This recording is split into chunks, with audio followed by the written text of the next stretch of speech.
Good morning po, good afternoon, good evening, welcome sa channel ko po, Tito News Vlogs. I hope nasa mabuti po kayong kalagayan mga kababayan ko. Balita ko malamig po daw dyan sa Pinas ngayon. Nag-range ng 20 to 23 degrees mga kababayan ko. So, sa Marso, summer na naman o kaya sa Abril mga kababayan ko. Mainit na naman. After summer, tag-ulan na naman. Ano mangyayari? Baha na naman. Flood control na naman mga kababayan ko. Ito ang topic po natin, today is ano ba? January 20, 2026 po. Aba, malapit-lapit na talaga. Mga kababayan ko, ito'y patukoy sa ating ekonomiya. Yung iba naman natin mga kababayan kasi parang wala silang pakialam kung okay ba ating ekonomiya or tumataas ba, marami ba nagkakaroon ng trabaho. Sa ating kasi mga Pilipino, basta magkatrabaho lang tayo, susweldo tayo ng kinsenas, katapusan mga kababayan ko. Hindi alam kasi ng ibang mga kababayan natin na importante po na may mga investor po tayo. May mga namumuhunan ba? Ika nga, in short, mga dito sa mga titas. Kasi isang ekonomista na si Giwa Ginugundo, dating taga Central Bank po ito Talagang totoo yung sinasabi niya po. Alam naman natin ang sanhi kung bakit bumababa ang ating credit ratings mga babayan ko. Pakinggan nyo. Medyo mahaba po ito kasi 29 seconds as 29 minutes. Paiiksiin ko na lang po. Or maybe, baka may part 2 po. Ito, pakinggan nyo po si Diwa Ginegundo. In-interview po siya ni Ted Pailon po. Hi, magandang umaga naman kapatid na Ted at DJ Chacha. Opo, salamat po na marami. Sa isa pong artikulo, meron po ditong sinasabi na inyo daw pong binanggit na, if I may quote, ito sa wikang English po lang naman, unless the government can resolve the problem of corruption and poor governance, it will be extremely difficult to restore the confidence of investors and Poor governance mga babayan ko. Yung pamamalakad. Sino ba presidente natin? Si Ferdinand Marcos Jr. Ang sabi ni Diwa Ginegundo, poor governance. Totoo po yun. Ang nagtatanggulan talaga dyan ay si Gadon at si Anticler mga kababayan ko at iba pang mga kongresista dyan na super sip-sip kay Pangulong Marcos. Di ba? So, pag nanalo si BP Sara, may mga sip-sip din yan. Ganun naman talaga sa politika Di ba? Nadidelay mga babayan ko. businesses in our country. Ngayon pong quarter na ito, itong binabanggit yung ito, gaano ito ka-importante, ano ba talaga ang dapat na gawin ng pamahalaan at ang ating inaasahan, ang mga taong bayan, ang inaasahan. Gawin ng pamahalaan is magtrabaho kayo at huwag kayong magnakaw. Ganyan lang. Huwag kayong magnakaw. Period. Ampo sa pamahalaan. Go ahead, sir. Noong pong first three quarters of 2025, ang average growth po ng Pilipinas ay 5%. Bumaba po yung third quarter mula sa 5.4 nung first quarter, 5.5 nung second quarter, at bumaba, nag-slow down sa 4% in the third quarter. It will require us to grow by around 7% to be able to hit Kaya ba yun? of the target of the government na 5.5 to 6.5%. That's going to be very, very difficult. Tingnan mo. Kasi po, nitong last quarter of 2025, nakita po natin, dahil sa matinding issue ng katiwalian, corruption, bad governance, ang naiisip po ng maraming mga negosyante at foreign investors, at yan po ay nakikita natin sa mga survey ng SWS, Kaya ang ibang mga mamumuhunan mga banyaga, nagpupunta sa Vietnam, nagpupunta sa Malaysia, nagpupunta sa Cambodia. Dati-dati, nangunguna tayo sa mga bansang yan, napakaliit ng bansang yan. Kasi sa atin po, ang problema talaga, corruption. May example po ako Ito po yung project ni Pangulong Duterte na subway. Dapat itong 2028 na to, mga ilang istasyon man lang mag-ooperate ng subway. Wala pa po. Alam niyo kung kailan baka mag-operational ang subway natin? Matatapos talagang magiging Pangulo sa 2028. Umpisa siya, nag-start siya ng 2028. Baka sa 2032 pa ho. 2032 instead na 2028 po. Pagkatapos ng termino ni magaling na Pangulong Marcos. Kasi hindi pinondohan. Ang pinondohan, yung mga bulsa nila, mga sorry. ng Pulse Asia, kahit na po yung business expectation survey ng Bangko Sentral, humina po ang kumpiyansa ng mga investors.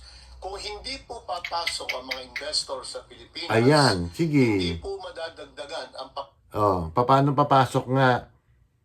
Kasi tad-tad ng korupsyon mga babayan ko.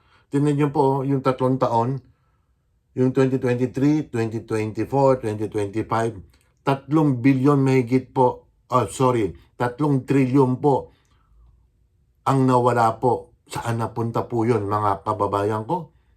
Alangan naman ang nagnakaw si BP Sara. Sino ba Pangulo natin ngayon? Di ba?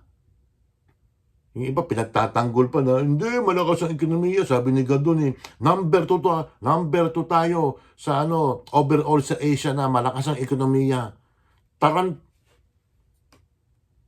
Pangailangan natin sa puhunan upang sa ganon ay ma-sustain natin ang ating economic growth. Kahit po tayo magkaroon ng holiday spending nung last quarter of the year because of Christmas and New Year, pagpasok ng mga OFW remittances, kung mahina naman ang pasok ng negosyo, wala nga pasok ng foreign capital sa Pilipinas. Ang problema pa sa atin, napakataas sa mga electric bills natin po. Yun ang nirereklamo ng ating mga mamumuhunan. Ang traffic po. Number 1, ang corruption po. Red tape po. Napakarami requisitos.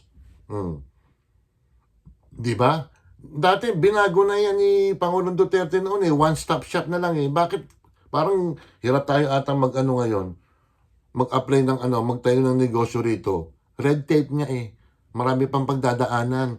Marami pang padulas mga kababayan ko. Ay mahihirapan po tayong ma-achieve sige. Yung 5.5% for the whole year of 2025. GDP Bakit yun. po importante, kapatid na Ted at DJ Chacha, ang kumpiyansa o public trust ng ating mga negosyante at maging ng ordinaryong mamamayan. Okay. Kung wala po ang public trust, wala po ang confidence sa wala nang tiwala nga po sa Pangulo natin ngayon mga kababayan ko. Paano mamumuhunan? Di ba? Ayaw naman niyang bumaba.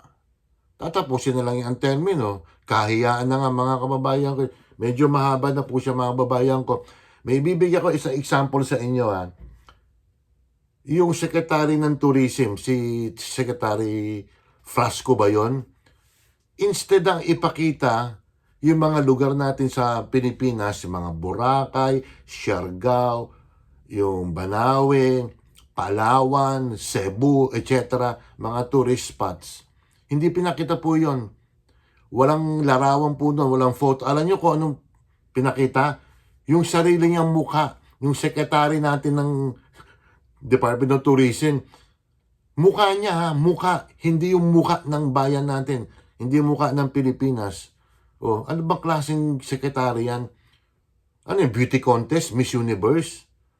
Hindi, idugtungan na lang natin konti. Medyo ilang minuto pa. Andali pamamahala ng ating negosyo at economic activities sa bansa. Number 1, yung mga ordinaryong mamamayan, hindi ho gagastos yan. Kasi baka dahil sa hirap ng buhay, hirap ng ekonomiya, baka sila matanggal sa susunod na buwan. Kaya titigil-tigil po yan. Tanong ko lang po, alas na lang po ito. Sino po dyan sa nanonood dito Siguro mga 20 nanonood. Okay na sa akin yun.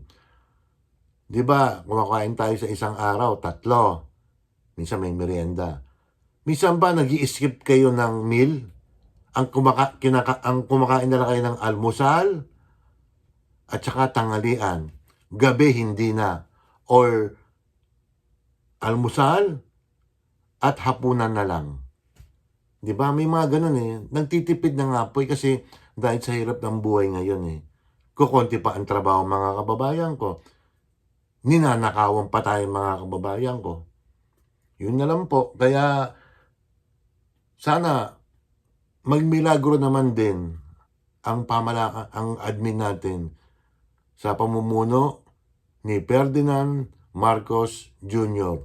Magmilagro po sana. Pero malabo Andiyan kasi si Auntie Claire Pero gusto ko naman mag-stay si Auntie Claire dyan Medyo magdasal na lang po tayo. Itong susunod na Pangulo sa 2028, makarecover sana tayo.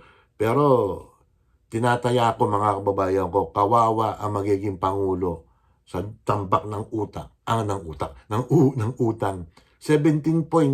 plus trillion na utang natin. Baka madagdagan pa yan mga kababayan ko. Shoutout muna tayo Napahaba ata Salamat po nanood. Yung yung kailan ba yun? Kahapon po.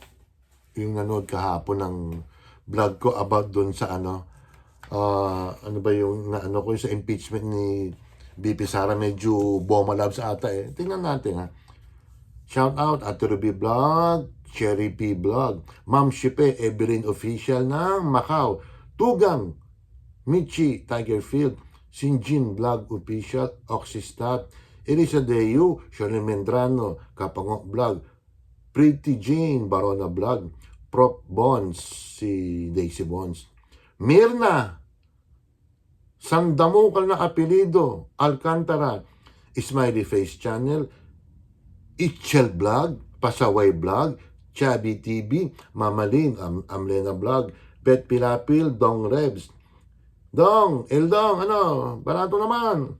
Air Purple ng Singapore, Koki Hero, Missy Rosco, Mark Anthony Briones, Franz Vili, Ams Vlog, Bayang Gudang, Chairman Jovan Kim, Nanay Eva, Emilia Brosas, Log TV, si Olga, Doc Jude, Cecil Bacos, Kaligatan TV, Ellen Cruz, Nora Padera, Junito Marinado, Mayra T. Sanchez, BGT, si Ibo Holana, Embren Vlog, Glendy Anuel, Marites Coho, Charles Lumawit, Mayang Vlogs, May Loves, Priya Official, Arian, Music Lover, Clip Chill, DJ Air Mix, Luz, at saka si Gina Vlog, mga kababayan ko. Narinig yun naman itong sinabi ng ekonomistang si Diwa Ginigundo. Ang sanhi talaga ng pagbagsak ng ating ekonomiya ay ang korupsyon, mga kababayan ko. Ang sabi naman ni Auntie Claire, yung mga nakaraang buwan, itong past months, last year, malakas po ang ating ekonomiya. And then after a week or 2 weeks, tulungan po natin ang Pangulo para may iangat ang ekonomiya natin. Galing na Auntie Claire, no? Diyan ka lang Paki-like, share lang po at paki-subscribe. Maraming salamat po at mag-iingat po kayo. Bye!